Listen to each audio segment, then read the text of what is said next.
And for more on this story, I'm joined by Marc Pierini, a senior fellow at Carnegie Europe and former EU ambassador. Thanks so much for being with us here on France 24. We wanted to take the occasion of President Macron's visit to take a closer look at where Syria is at the present moment and where it could be headed. But before we get to that, you have said that Emmanuel Macron is traveling to Syria. He's there to compete with the U.S., but above all with Turkey. What do you mean by that?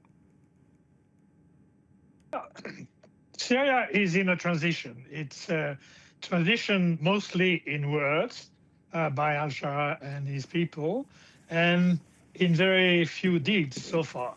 So there is a strong willingness from Western countries, most of Europe, the US as well, Turkey as well, and the Gulf countries in principle, to help al-Sharaa restore normalcy in his country. But the transition is very slow. So far, you have one woman in government, for example. You have few women in parliament. Lots of laws are missing. Institutions have been really destroyed by the previous regime. So you need to reconstruct banks and transport, and let alone the massive reconstruction of infrastructures. So it's a difficult road, a road where there is no real option other than working with al-Sharaa, but quite a few misgivings remaining. Now, Turkey has helped al-Sharaa come to power, that we know.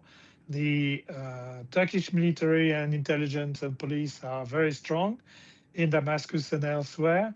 But we also know that President al-Sharaa doesn't want to be in a sort of single relationship. So he's trying to diversify, and the French president's visit today and tomorrow is a sign of this willingness to rebalance or diversify the relationship.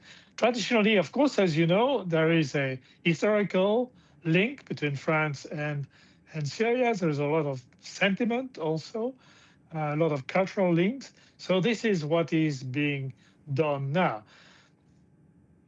One of the reasons we wanted to talk to you is that you served as EU ambassador to Syria under the Assad regime in the late 90s and early 2000s. So just walk us through what's changed. How is this transitional government different from the Syria that you knew?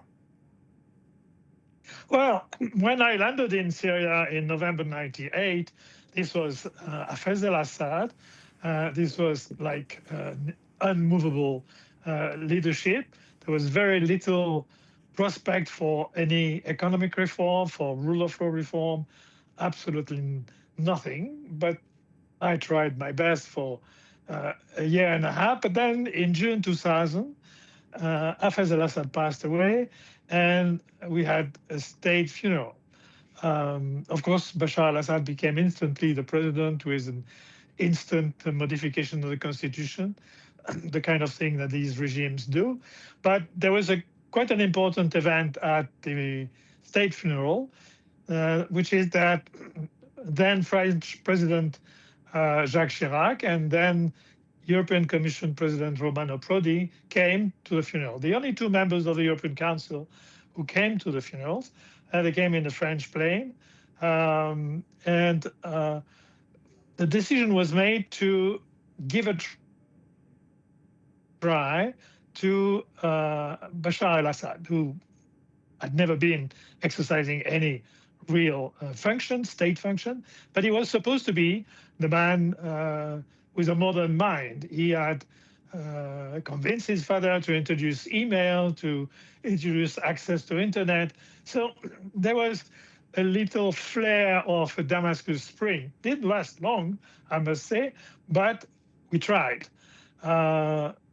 Only to see very quickly, in the first few months of this Damascus spring, that the weight of the corruption, the family running absolutely everything, family and friends and cousins and so on, the role of Asma al-Assad was supposed to be positive because she was trained as a banker, so she knew quite a few things about private sector. But this didn't happen at all. In my 4 years there, I was lucky enough to do a little thing, which was to free a prisoner of opinion, one in 4 years. So it tells you a bit how rock solid the regime was. But of course, everything changed starting in 2011-12 with the revolution and the horrendous reaction of the regime, leading to the fall of the regime in December 2024. So now, despite the lack of luck with previous attempts under the previous regime,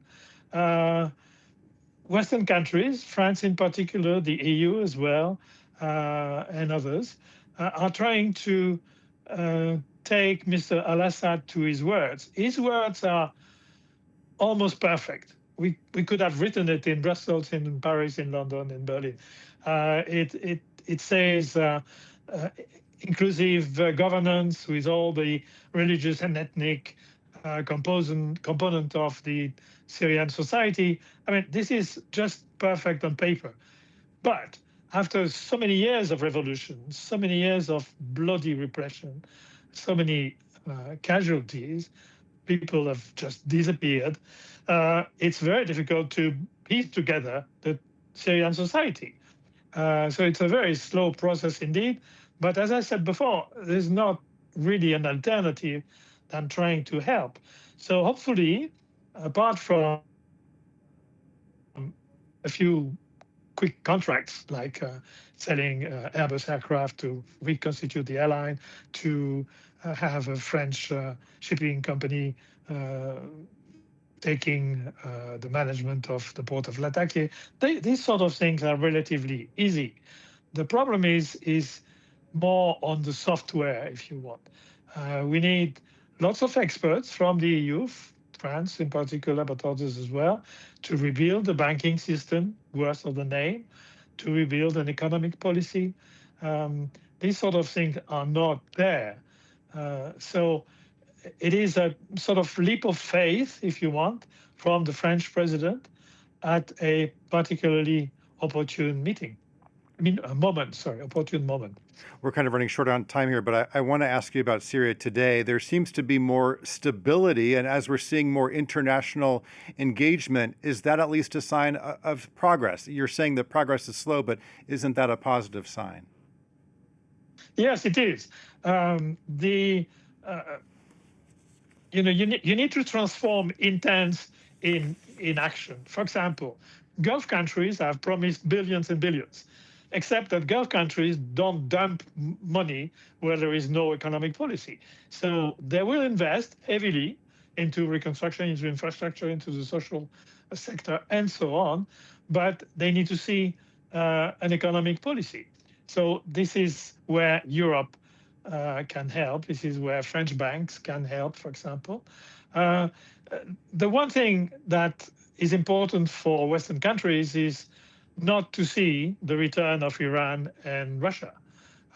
They all went after helping for a long time the Assad regime. This is now gone. They probably have no real capacity to come back. So the reconstruction of Syria, in my view, will be played by European actors, Turkish actors, and Gulf money for the most. Okay.